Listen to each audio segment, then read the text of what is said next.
Hey everyone, welcome back. Today we are going to be talking about combining like terms.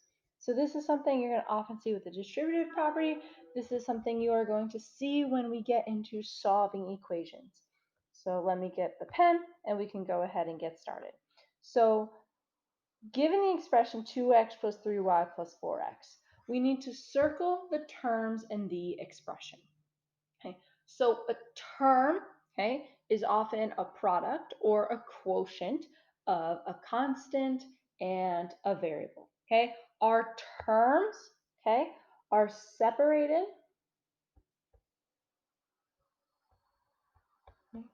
They're separated by addition and subtraction.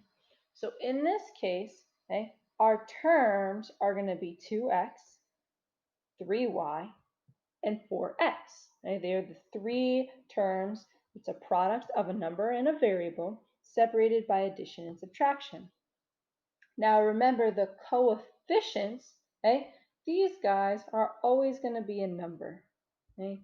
And they are the number out in front of the variable. They tell us how many x's, how many y's, how many z's, how many of x squareds, how many of any certain variable that we have. Okay? So for this example, 2x, the 2, the 3, and the 4. Okay? They're that number that's attached to the variable through multiplication. Now what we are going to talk about here are like terms. Okay? So when we talk about our like terms, okay, there are terms that have the same variable raised to the same exponent. So we want to make sure we are carefully identifying they have the same variable raised to the same exponent. So let's look at number one. The first thing we need to do is we need to combine or identify our like terms. So which have the same variable raised to the same exponent? Well, if we notice, okay, in number one, we have three terms. They each have an x in it, but one of them has an x squared. So that makes it a little bit different. So we know that each of our x's, okay, are like terms. They're the same variable raised to the same exponent, but our x squared is not, okay, a like term. Now, when we combine our like terms, we perform whatever operation we have with the coefficients because it's telling you how many x's or x squareds that we have. So 1x plus 1x is going to give us a total of 2x's, plus we are still adding that x squared. Now it's important to notice when we were combining like terms, the only thing that changed was this coefficient because it told us how many x's that we have. The exponent didn't change at all, just the coefficient.